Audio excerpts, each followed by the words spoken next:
मेहंदी हाताला, हो मेहंदी हाताला तुझ्या नावाची मी लावते रे राजा. घेऊन जाशील ना या राणीला तुझ्या संगतीनं राजा. मेहंदी हाताला तुझ्या नावाची मी लावते रे राजा. घेऊन जाशील ना या राणीला तुझ्या संगतीनं राजा.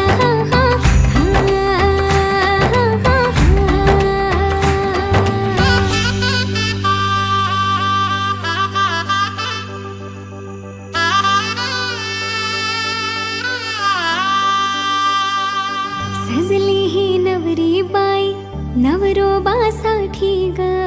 गाली हळदी चाले पा दिसते किती गोड ग. आई बाबांची लाडकी सासरला जाईल ग. सुखी राहा दिल्या घरी तो